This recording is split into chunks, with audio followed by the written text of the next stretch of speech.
We have a similar scene in the life of St. Paulinus as that of St. Anthony. His life it began with a great change, and that took place over the dead body of a martyr. In this case, St. Paulinus, a rich man, a very accomplished and talented politician. He was the governor of Rome in the 4th century. He was not even a Catholic, but in the town, Nola, there was a chapel famous for miracles at the time. It was St. Felix, a priest martyr. And out of curiosity, he began to wonder what this was all about, and so he went into a very humble little chapel, and he just observed the different pilgrims coming and praying before this martyr, the Relics. And so he imitated them. And very soon he loved to go there and just spend time praying and considering the life and works of this humble priest. And soon he was inflamed with a desire to become a Catholic. He wanted to be like this martyr. And so he was catechized and baptized. And then he returned back to his town of Nola, and he decided to give up his office as governor, and he sold all of his goods. He gave away his great estates for the sake of the poor in the church, and then he spent his time as a sacristan just for that little chapel, caring for that martyr.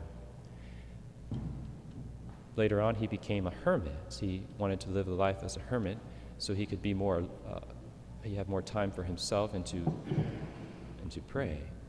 Because people, they started to notice him in this chapel, and they all began to crowd around him.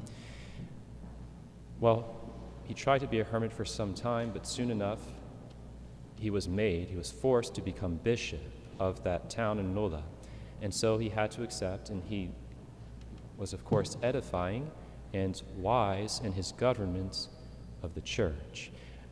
And it was some years as a bishop that he was working when all of a sudden a great calamity came upon them. So the Vandals invaded all of Italy, and ironically, they despoiled all of the rich people he knew, his old friends. They were all despoiled of their goods.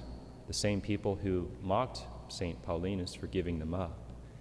They were all despoiled because of the Vandals. But he, seeing many of his own faithful and, again, his old friends, politicians and rich people, all taken into captivity, he did his best to raise alms and also to use what little fortune he had left to ransom them. Now, he was so generous in his giving of alms that he finally was completely depleted of his resources. And about that time, a poor widow came to him, and she was crying very bitterly because her only son had been taken captive. He was a young man. And so she begged him to give her the money necessary to buy him back. Well, he answered, "My dear daughter, I have nothing left. But to ransom your son, I will sell myself. I will go with you, and you must say that you give me," that is St. Paulinus speaking of himself, "give me in the place of your son." So the widow, she could hardly accept such an offer, but he would not let her go. He convinced her of his plan. And so they went together. He dressed himself as a slave, and they went to Africa, and she presented him as the exchange for her son. And then he was hired by a taskmaster to be a gardener. And he did such a good job, and God blessed him in his work, that his garden, it produced far more fruits than any other garden in the country. And he became renowned for this. And a friend of the king, who was very much into horticulture, he came to visit this man. He wanted to learn from him what were his ways. And then he got to talking to him and realized he is actually this man should not be a slave. He is so talented and noble. And so, long story short, the friend of the king, he spoke to the king on this saint's behalf.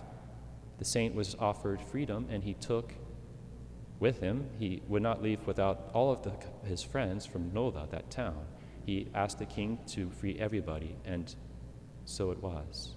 He returned to his country, this bishop, with all of his faithful. For us, dear faithful, remember how life begins. For the Catholic, it is at the tomb.